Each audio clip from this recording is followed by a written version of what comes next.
You're listening to the Breakaway Wealth Podcast, the show that helps you build wealth faster, think outside the box, and break out of the herd. Here's your host, Jim Oliver.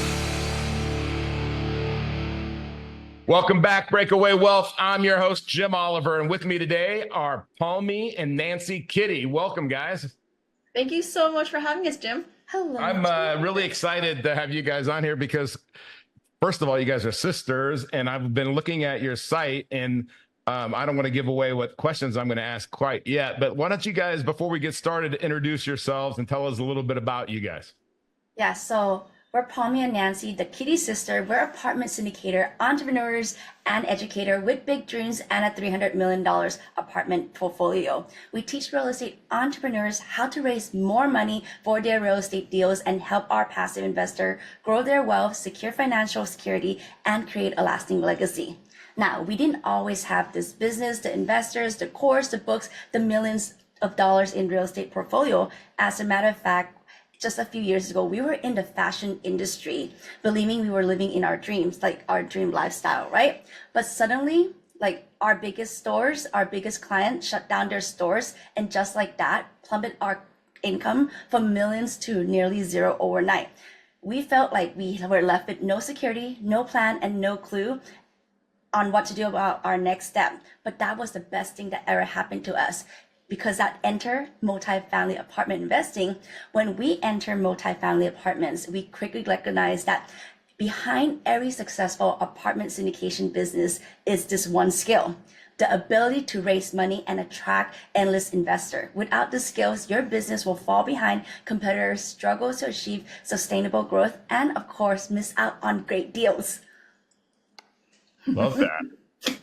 Love that. Okay, so you know, because it says that okay, so there's a lot to unpack there, but let me just start and say, all right, so people that are out there in the audience, they've never done anything with real estate, and I'm going to give you an example. Okay, my 26-year-old daughter, who was a theater major, okay, so no business skills or courses or anything like that.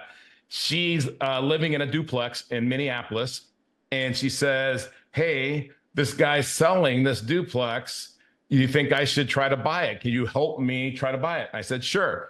And by the way, the rents don't make sense for what the guy wants. But it was I love the fact that now she's interested in real estate, right? She just, even though it was a no, the deal didn't go anywhere. But now she's like, okay. And she calls me Pop. So she said, hey, Pop, how do I do, like, what's the next one? How do we find another one?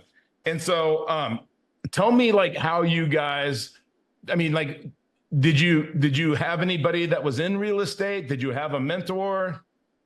Yeah, I mean, like when we were in the fashion business, I think our focus was solely on active income because we didn't really understand that passive income was even a possibility. That word never really entered our vocabulary. And growing up, our parents were always, they really focus on, growing up, they've always told us like, hey, being a business person is really important. Like that's how you make money. And so in our head, that's all we ever thought about doing. They weren't into real estate.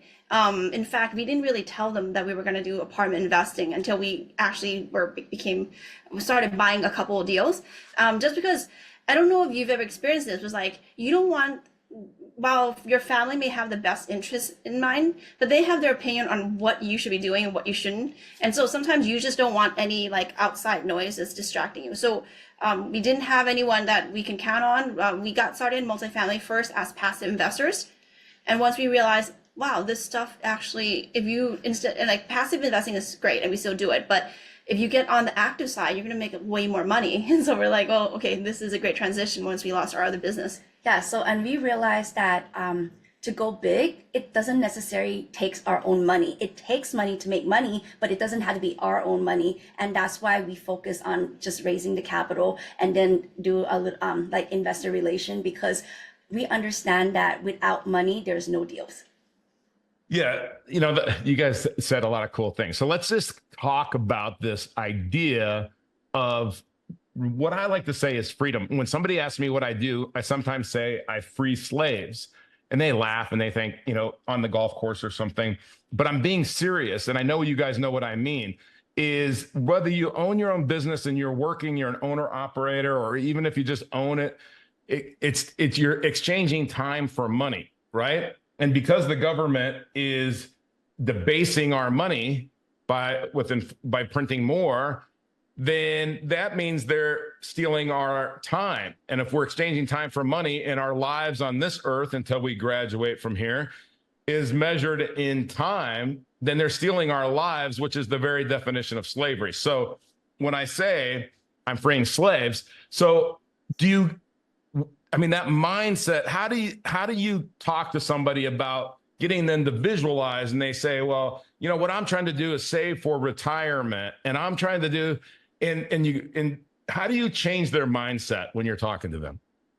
I think like the number one thing you have to understand is that if you look, everyone's selling freedom, right? It could be a course online, books, school. Everyone's telling everyone, hey, the end goal, whatever we're going to teach you or help you with, is freedom.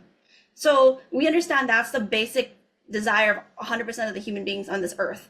Now, how we get there, the best way to show someone is to show them that you've done it yourself and you've done it for other people. You don't have to convince them, because if you try to convince someone, it's like selling something pitchy. They're going to have a defense mechanism, and a wall will immediately go up. But if you show them by demonstrating your life, like how you're saying, like time on the golf course, you're like, you don't have to worry about, hey, I can't play golf today. Today's a Monday. Like, is it, you know what I mean? Like, when you have that kind of lifestyle, people see it and they get that. And so the easiest way to show people that this is the right path is just live it, and they'll see it.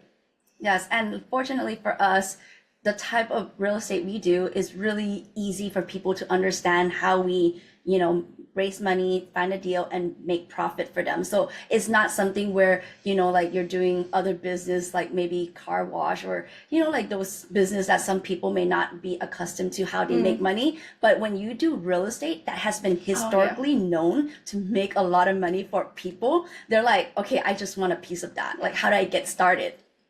Yeah, no, and again, I'll use my daughter as an example. That's what she wants to know. She says, well, what do I say to this guy? And the first thing he said, she just said, are you open to seller finance? Just because, hey, do you own a lot of real estate, or do you own a little bit? And she just asked him some basic questions. And of course, he just unloaded with all of the answers, sent her the books. And that's when the problem hit with the books. But it's like kind of just taking that first step. I was really proud that she just did that. But okay, so let's take somebody like her as an example. You have courses that somebody could take, and you walk them step by step. So you guys went from basically zero. I mean, you had some money, but you didn't use your money, which I love that, because I always think that, we teach people infinite banking too, and I'm sure you're familiar with that. But what I love about infinite banking is you could have millions of dollars in this insurance contract, and because you do, you get to go use the insurance company's money to go buy assets and flow it all back in there, and it all stays tax-free once it's in there. And then your tenants, your tenants are paying all those premiums, millions and millions of dollars of premiums. You're not, right? And so how would you tell somebody, how would they get started? Like, how would they learn about you guys, learn about the course, decide if it's for them? I think like for us, we always, if you want to get into real estate, we always say it's not an easy business, but it's a simple business. So it's not easy. There's work involved. This is not like a plug and play, pay some money and your money keeps flowing in, but it's a simple business. Like Nan said, raise income, reduce expenses, and then you cash flow whatever you pay off your debt service, and beyond that's cash flow. So the first thing we say is get educated. If it's single family, duplex, short-term rentals, storage, whatever you want to do, that sort of like tickles your feather, like resonates with you, go do that. We're never going to say multifamily is the end all be all, but that's the one that we love doing.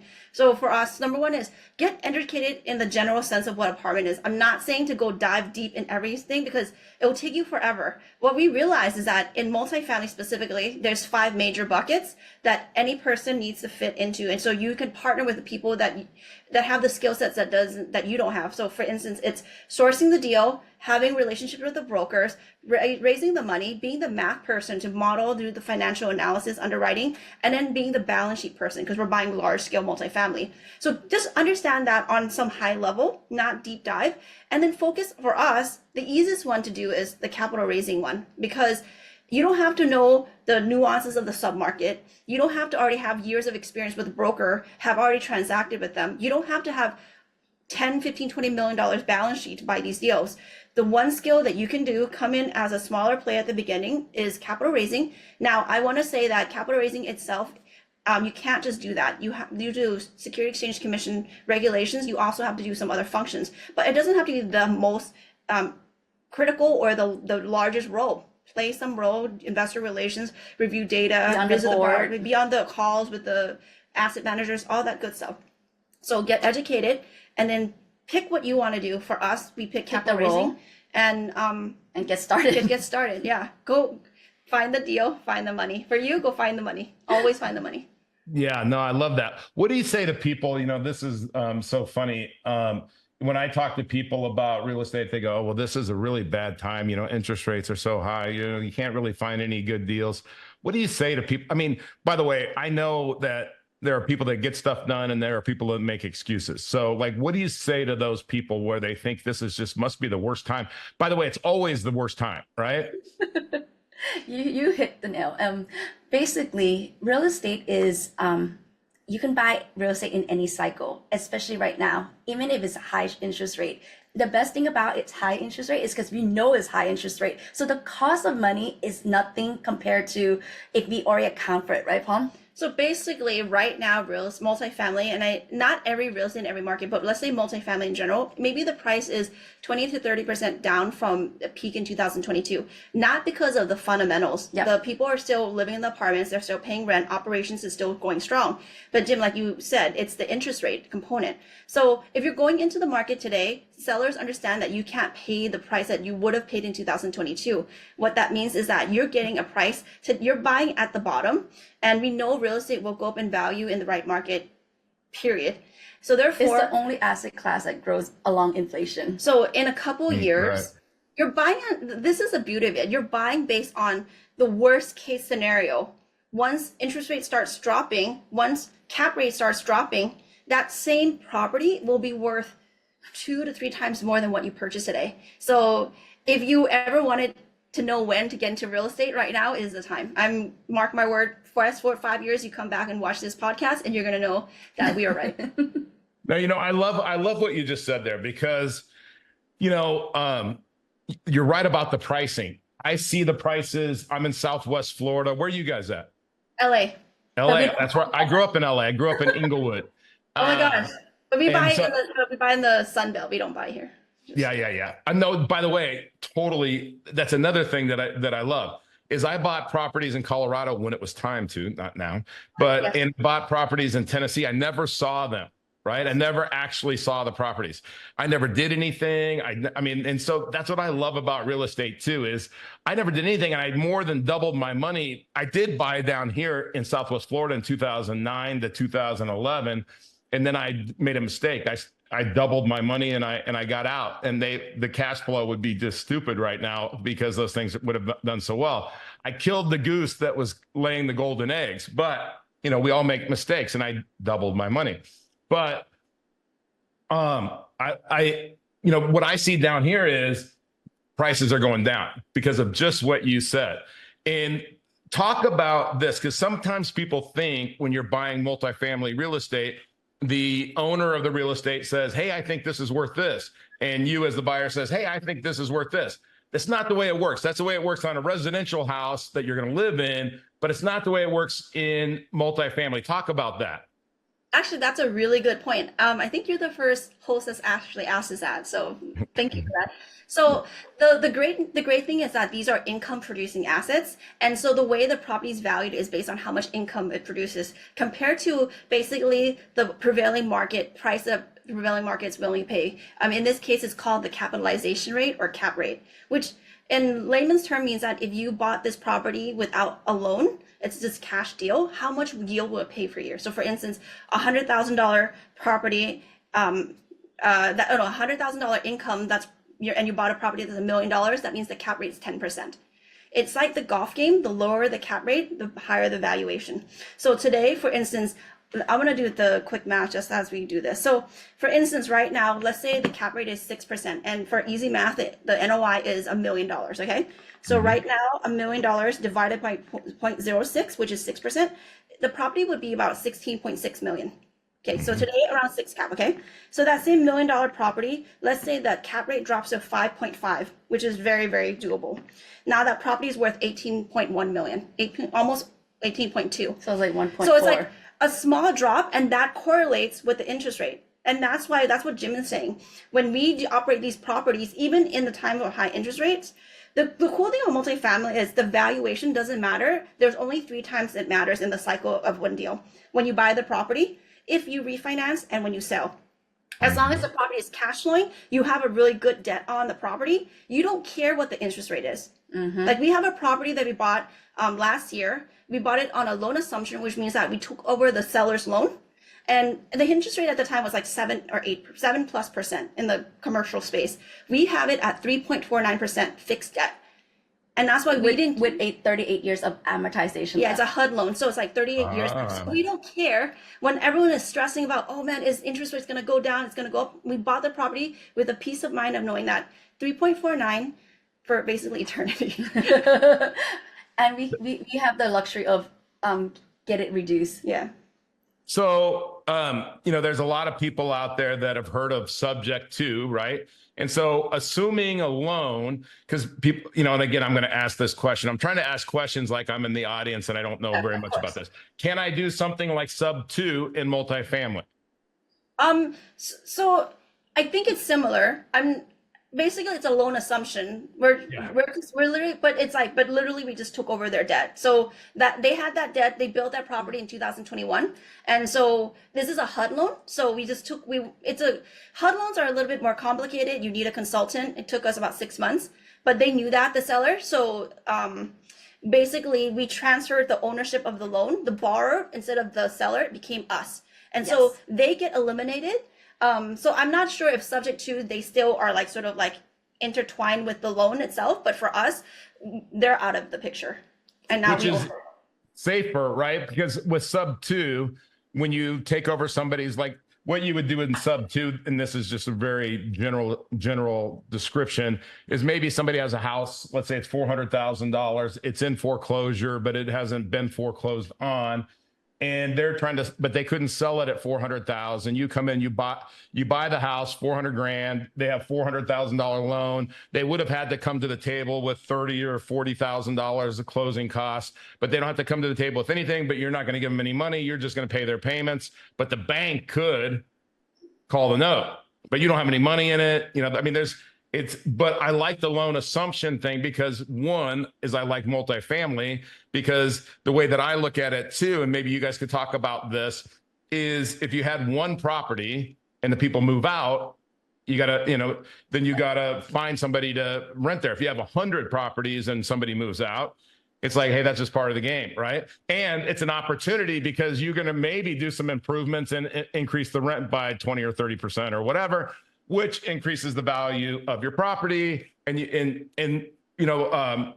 I don't know if you guys know Logan Rankin at all, that name, but kind of a cool little story. He's in Appleton, Wisconsin, so he's not a competitor of any of ours. And he owns about $500 million worth of, I think it's more than that now, but 7 years ago, he didn't own any real estate. So similar story, like you guys building hundreds of millions of dollars worth of real estate from, starting with not any money in real estate. But all of his stuff is within 75 miles of Appleton, Wisconsin. And he can flip a house in 72 hours. Carpet, countertops, cabinets, tile, paint, or not carpet, flooring, I should say. He doesn't do carpet. But that's kind of his thing, right? Now all of a sudden you've got this property that's worth more and can rent for more. And so if somebody comes to you and says, do you guys do coaching, like one-on-one coaching too? If somebody says, hey, I want to build a $500 million portfolio. Can you show me how to go from 0 to $500 million? I mean, we can show you that for sure. So, like we said at the beginning, we also value our time a lot. And so, one of the things we recognize is that our teaching style doesn't necessarily have to be one-on-one. So, we do one to a few. And it's sort of like a hold your hand, let's go together, we'll figure this out step by step.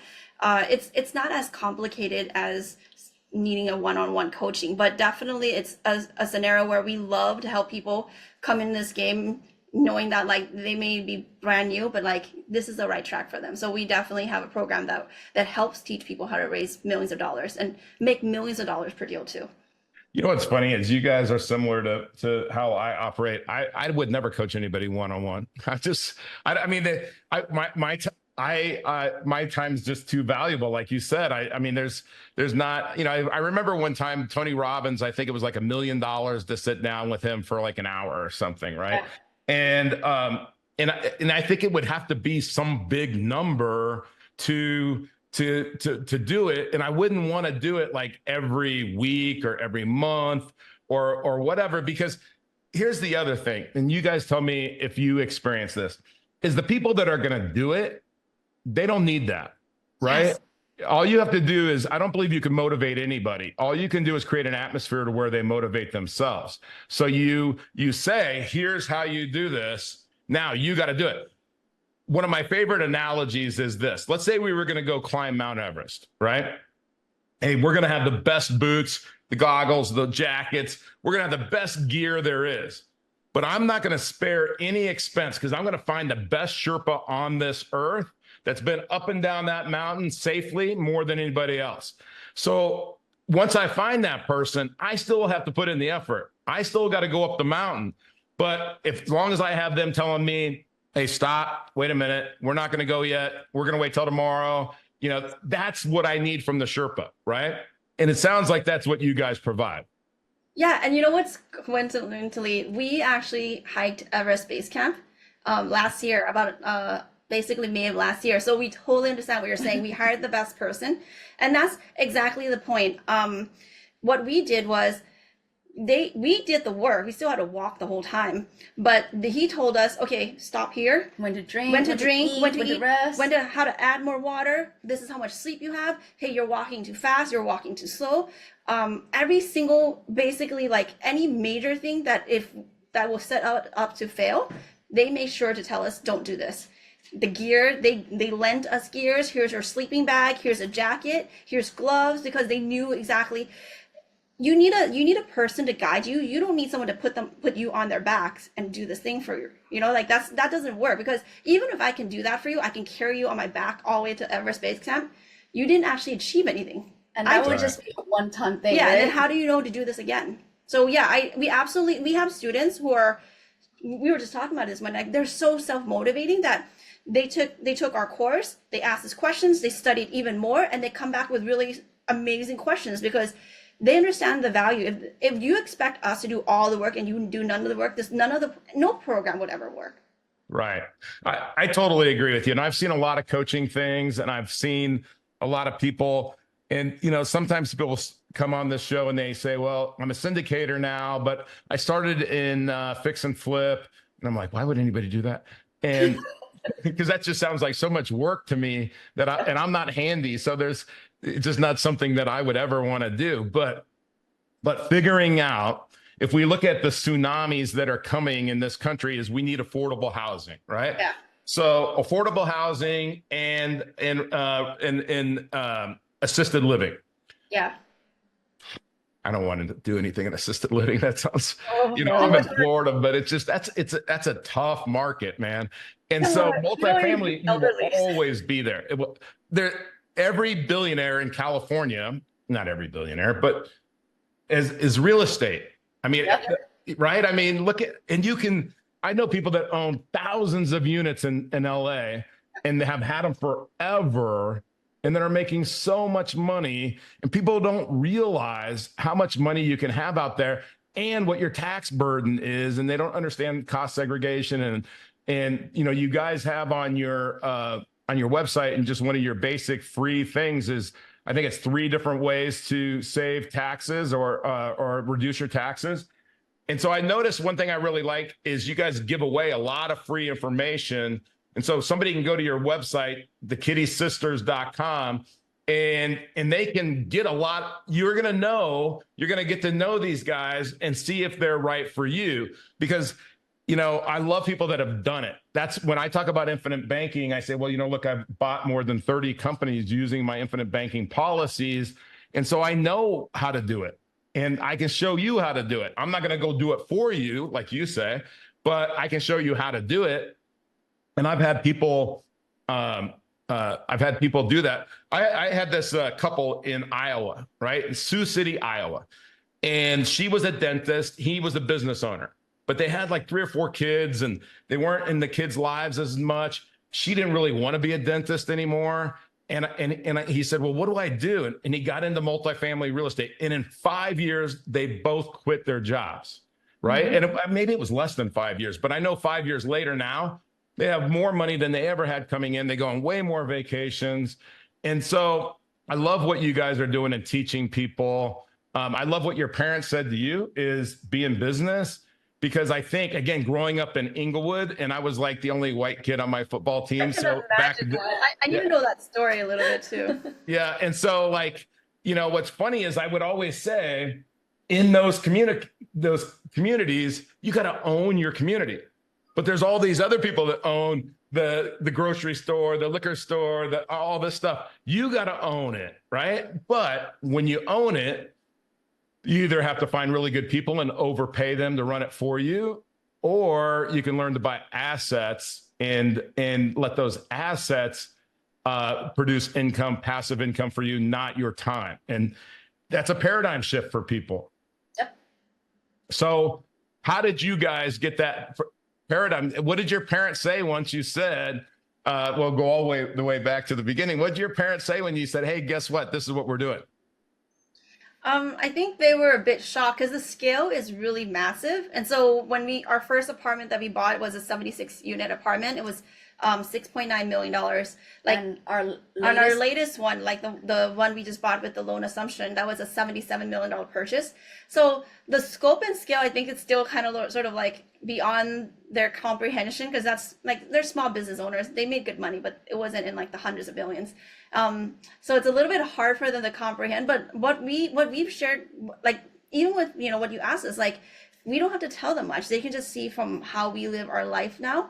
When you learn, I don't know of any other business that can help someone go from zero to making literally millions of dollars in a deal without being like a computer programmer, being in tech, being a founder. Basically, and I'm not saying this, any person will have this same success, but with the right moves, just basically even just raising capital and doing some other functions, you literally can make millions of dollars per deal. And I don't know anything else that you can do that. And that's why all the stories that you're sharing, that people became like from 0 to 500 million, or like the dentist, the Sioux Falls couple, I believe it, because that's normal for us. Yeah. So, so I would encourage, how else do people find you guys? We'll put all of this in the show notes, but you guys, I'm sure you guys are on YouTube, Instagram, all of that stuff, right? Yes, for sure. So we're everywhere. We're everywhere. Omnipresent. The Kitti Sisters, Kitti. You can find us on our YouTube channel, where we give you tons of free education as well. On IG, we go live periodically, giving more insight, kind of like the behind the scenes stuff. We want people to just sort of see, like real time things that I would normally tell Nan, like, hey, this has happened. We want to share that. So last Friday we were at lunch, and then we're like, oh, we just made $2 million, and then we just like go live and like, how did we make it? Yeah, so we explain like, this literally just happened. Hey, we got an LI accepted on one of our retail units. This is how much the property value just increased, which was $2 million. Wow. Yeah. So I did a master class of like how to go from zero passive income to $1 million a year in passive income in less than 3 years, right?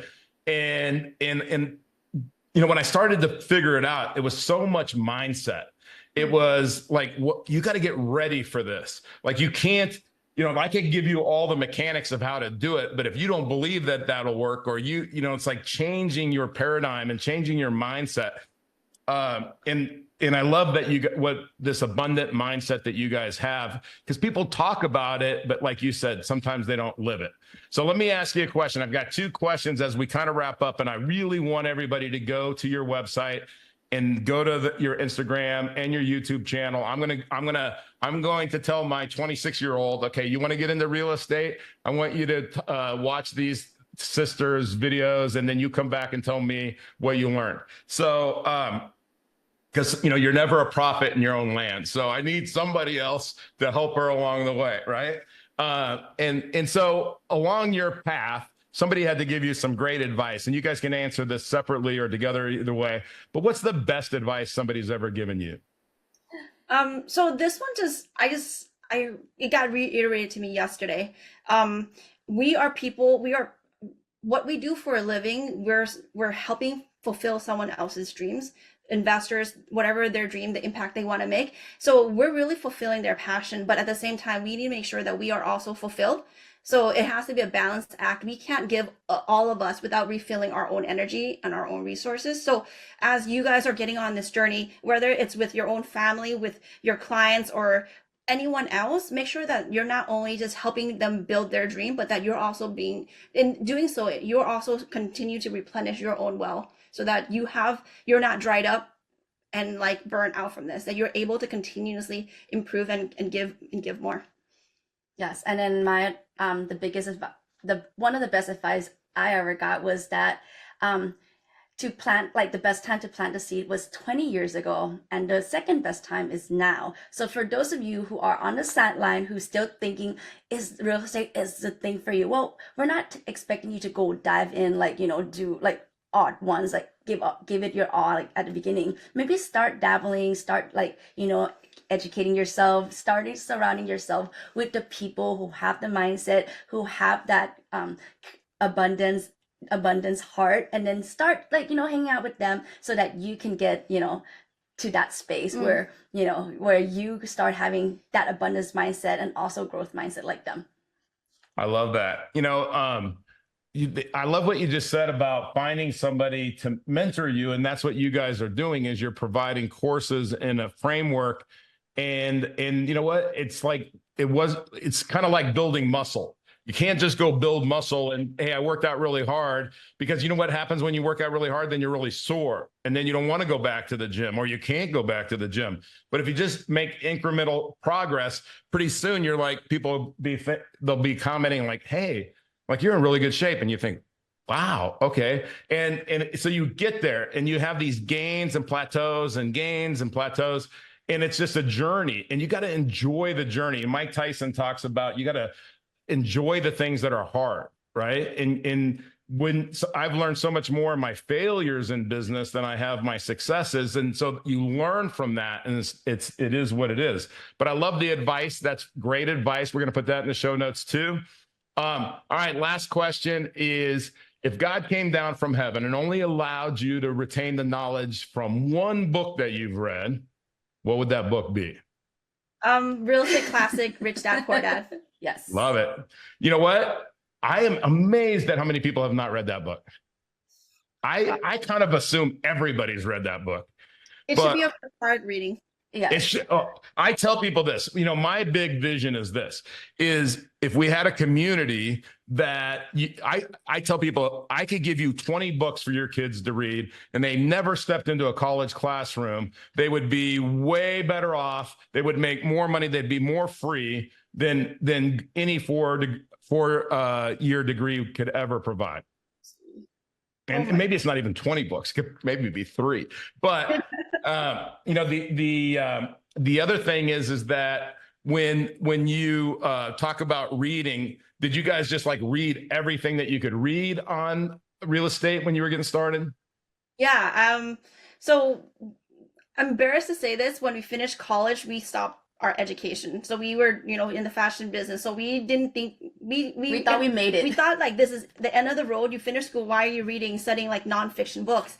And then it wasn't until we discovered Rich Dad Poor Dad that we realized we have like a deficit on our education. And so since that point, we just read whatever we can get our hands on. And the most important thing about reading isn't just to read, it's to apply it. So how we read now is like very slow and meticulously going through the book, making sure to write notes that are applicable to what we're doing today. Because a lot of times, like, you read and it just kind of like goes, into the ether. But that's not the point. And that's why, Jim, you said probably 3-4 core books that you just read, and that's enough. That's enough for you to be a multimillionaire. Education is great. Being smart, having critical thinking skills are great. But I also believe that we've been brainwashed to thinking that the only way to be critical thinkers is to have some 4-year institution give you a degree.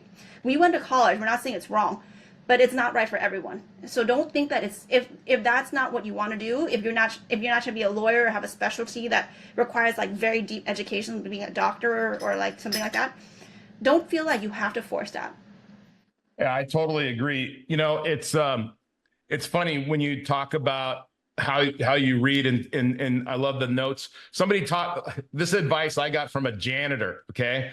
When I was 18 years old, he said, read for an hour a day, and in 6 weeks, you'll be way ahead of anybody else in that subject. Like 95% of the people in the world won't know as much as you do. But then I went to this is back in the 80s, and I went to some seminar, and they said, when you read a book, write notes, just like you said, and write questions.